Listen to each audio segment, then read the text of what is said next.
Hello everyone, Big Seven here. Welcome back to the channel. This is another SuperCoach BBL video. My next recording won't be until the conclusion of round 6. So if you want to make sure that you don't miss any of my content, make sure you subscribe to the channel. So this round I scored 1,197, 89th for the round, which I wasn't really expecting. I knew I scored well, but I didn't think I scored that well. So pretty happy with that. And it's nice because round 1 and round 2, both of them were underwhelming, both of them under 1,000 points actually. So it's good to have a bit of a win. The season rank goes to 2,120. And at this time last year, I had a 1,500 rank at the end of round 3 and managed to rally back through the middle part of the season to finish just outside the top 100. And it would have been top 100 if Glenn Maxwell didn't go absolutely bananas in the last game. So, onto the team. And I started with 6 Thunder players. I've culled a few of them. Jason Sanger, 177k, just didn't work out, unfortunately. Got injured after his 3rd game as well. I also had Hales. I would have liked to hold him for a little bit for cash gen purposes, but the Thunder and the Heat don't have a double until very late on. In fact, the Thunder don't have another double for the rest of the season. So I'm more than willing to get rid of my Thunder players. The other 6 teams all have a double within the next 6 weeks. In terms of teams with immediate doubles, the Renegades and the Sixers have a double in round 5, so that's not this week, that is the week after. So my plan in the short term is to get as many Sixers and Renegades players for that as well. Planning to boost either this round or next round. Haven't 100% confirmed my options, but yeah, we'll see how things play out. So in terms of the team, Philippi been a bit underwhelming until this week. It was good to see him find a bit of form with the 78. Definitely going to want to have him for the double. So I've got that extra leg up on people that don't already have him. Jilks needs to go at some stage. I'm hoping that he can find a quick fire 20 or 30 to restart that cash generation a bit. Maybe get rid of him at like an 80k when I've got the opportunity to. I'm trying to get rid of my high priced players first that don't have doubles though, because that enables me to spend more of my budget on players with doubles. So Jilks might go next week. He might get to stay a little bit longer. Players in my batting line. Sam Billings, a bit of a lucky score to be honest. Had about 3 different chances to go out in the second game, but made the most of his luck as well. Scoring 159 across the 3 games, definitely not complaining about that. But he is a candidate to go soon. The break-even is at 3, so I could potentially hold him for a week, but I think I'm going to need to use that cash. Ashton Agar, so I guess I'll show the full team. So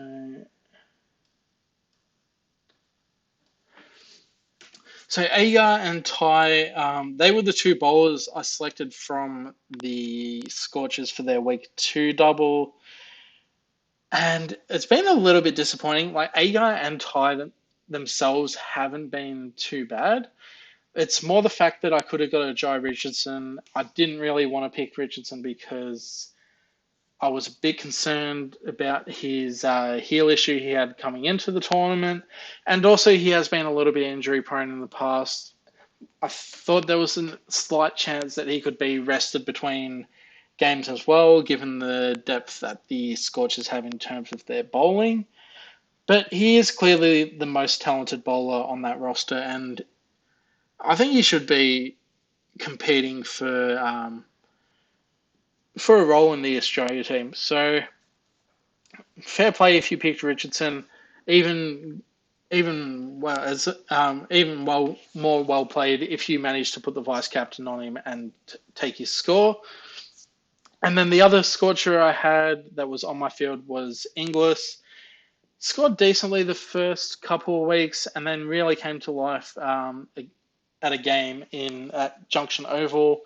119 this week. Happily take that.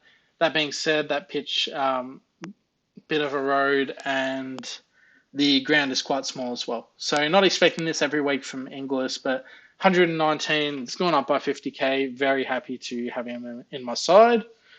And then the other Thunder players I have, Russo and Sams.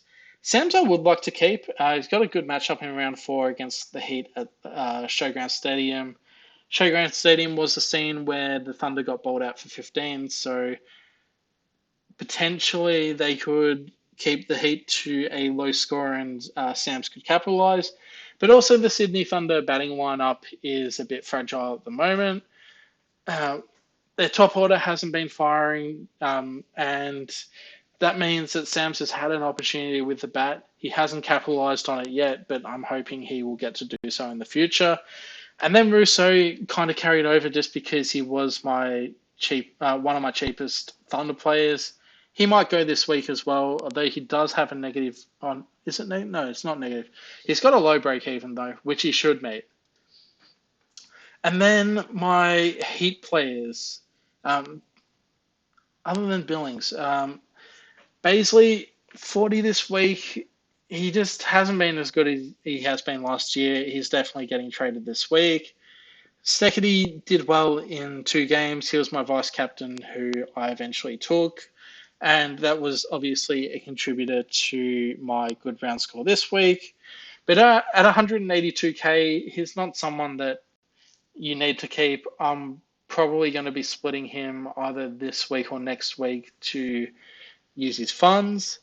Michael Nisa, good to see him bowling well. Started at a low price as well. I think he was at 107k. He's got a negative 60 break even, so I'm definitely keeping him for this week and maybe even beyond that. But I'm going to want to cash him out at some point soon anyway. And Kuhneman, 68. I mean, it's not bad. You kind of take that from a player that was fairly cheap. Got him at 90k, I'm pretty sure. So he's gone up in price a little bit, but he's someone that's going to need to go.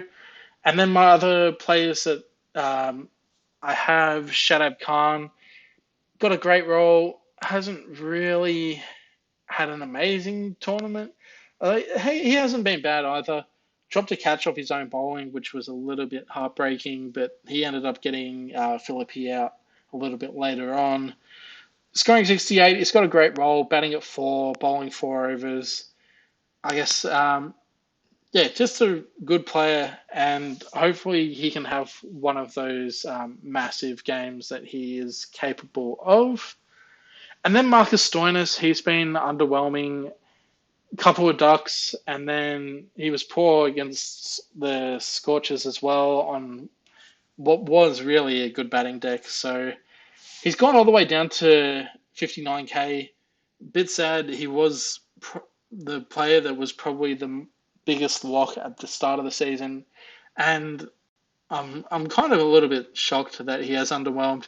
Yes, he has the excuse of having COVID, but for a bit, but I don't know. A player of his quality, you just expect more. And then Hadsoglu, probably the worst pick in my side. I was expecting him to play both games in the double. He only ended up playing one of them. And the game that he did play, he scored a 0. So, wasted pick. I could have started Kuhneman and had an extra 20k in the bank and then an extra double this week. I wish I was considering Akil Hossain as well in that position.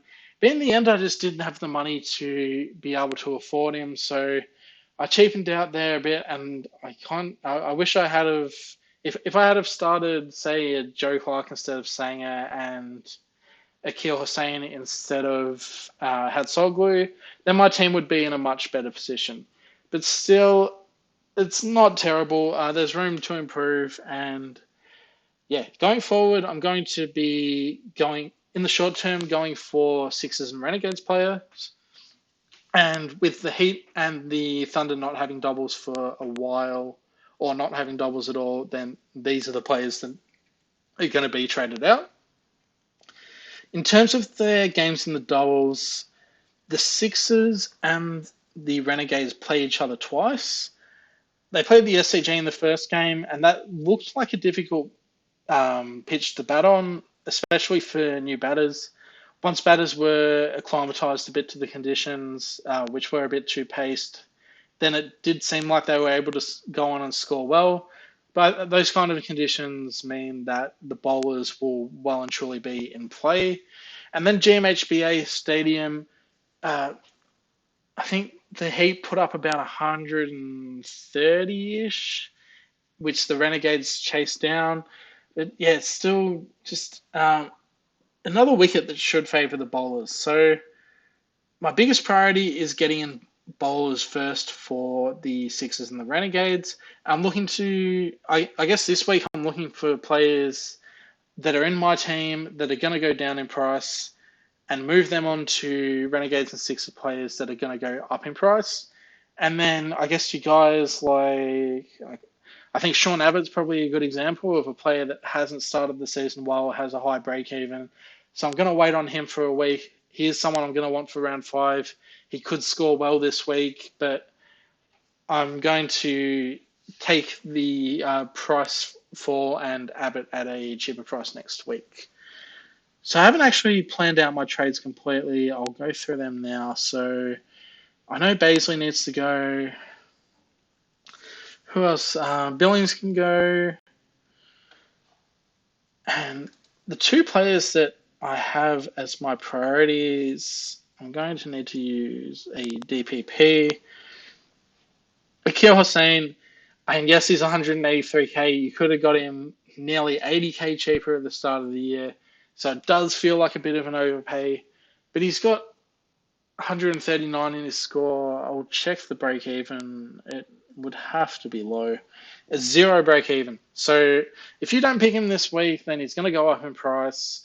And if you just don't pick him at all, then you could get completely burnt.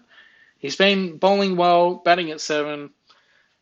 It feels like a bit of an overpay, but he's going to go up in price. And worst case scenario, he has 3 bad games and the majority of other people have him. And even then, he doesn't go down in price that much. I also want to get Hayden Kerr. He's batting at 7 for the Sixers, and I guess the Sixers bowling lineup is a little bit unstable. I guess is the right word. Because out of their bowling lineup, I'll sort by their bowlers. So they've got 2 internationals who seem to be on some kind of rotation policy, or it just depends on the pitch. I'm not going to try and say the first name, but they've got Naveed and they've got Naveen. And Naveed bowled well in his first couple of games, 91k. You'd think he's a good option, but they didn't bowl him. They didn't play him last game. They played Naveen instead, who's a pace option, and Naveed is a spin option. And in terms of spinners, the Sixers have also got Steve O'Keefe, who I'm not sure how old he is now, but he'd have to be close to 40. He has been solid for a number of years, but he is getting on in age. Todd Murphy, commentators have been raving about him. I think he's got 2 wickets or something in his entire Big Bash career. So not a great degree of confidence in other bowlers. Dorshus has been kind of a stalwart of that team for a number of years. For some reason, didn't play. I think he was just dropped. So can't really pick him with any confidence. Jackson Bird bowled well in his game, and he was out of the side. So I think the only 2 players that are secure in that bowling lineup are Hayden Kerr and Sean Abbott. So definitely going to want to get those 2 in at some point. Hayden Kerr coming off 104 with a low break even is the priority to get in this week. Sean Abbott, someone I will get in next week. So if I get Hayden Kerr, it leaves me 30k short. So I guess other Renegades bowlers I could get. Tom Rogers, 168k, but he's going to go up in price as well. So I don't have the option to get him unless I boost, which could potentially be an option. So if I wanted to boost, I would get rid of Steckity, get Tom Rogers. Where am I going to find 23k from? Potentially Kuhneman. If I get rid of Kuhneman, can I find a 80k batsman that I'm happy with? And not really at that price. Not interested in Madison, although he's very expensive. Jono Wells hasn't done well in his first few games. Fraser McGurk has been batting at 3, but I'm just not sure what this batting lineup does going forward. They've got Andre Russell, who's 156k, but he's not going to be around for the double, so don't bring him in. Yes, he had a great knock against against Brisbane, but don't bring him. Don't bring him in. He's not going to play. Who else can I get? So I guess it would have to be a Sixers player, and it's pretty slim pickings. The other player that was in consideration in my starting team, I guess, was between Hadsoglu, Kuhneman, Akil Hussain, and James Vince. James Vince hasn't really performed that well, but he is an international standard batter, and he is batting at 3. The pitches aren't really kind for his run, but 76k for a batting option. I don't hate it. I don't hate it at 75k. There isn't really anyone else that's cheap. I guess my other option would be to get rid of Daniel Sams, but I do like the matchup against the Heat. If I was to get rid of Sams, then who would I get? I don't think I'd be able to get Tom Rogers. We'll see if this works. Only 158k. And looking for a bowler. Yeah, so Tom Rogers would be out of range, unfortunately, if I did that. Sorry, I've already got Tom Rogers in here. What am I talking about? Kane Richardson, 146k. He has been good in the Big Bash in the past, but a match in Hobart as well coming up. I think I'll look to get him next week and cop the price form. I guess if I'm doing this as well, I would have Rogers, Akil. I could get a Majib, but Sams to Majib is a bit of a drop off in terms of quality. So Kuhneman potentially.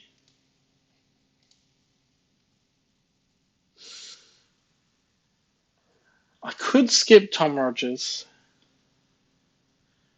Could get him next week. His break even is 17, actually. I thought it would be a bit lower.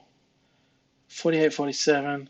And it is a tough matchup in Hobart, so maybe the play is actually to skip Rogers. And so if I just do the 3 trades, I think I still want to get rid of Kuhneman though. So Sixers plans.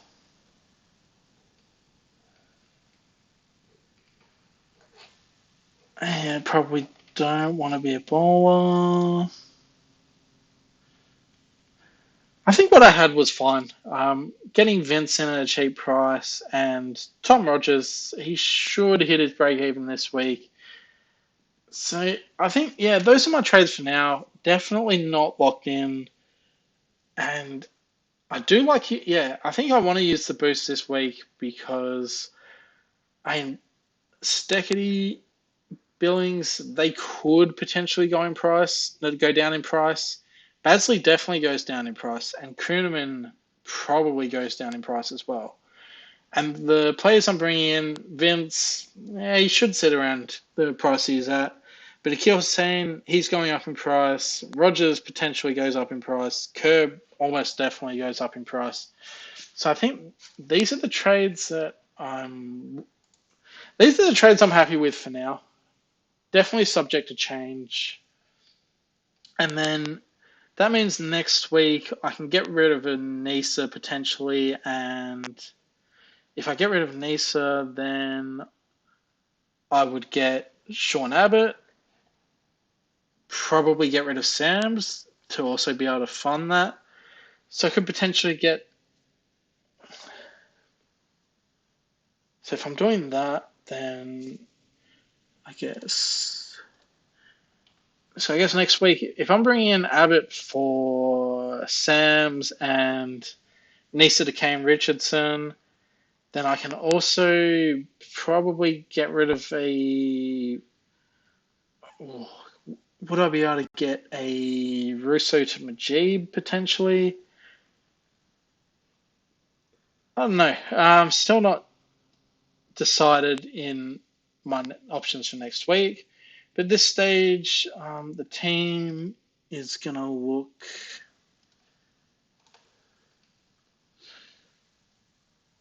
probably like this.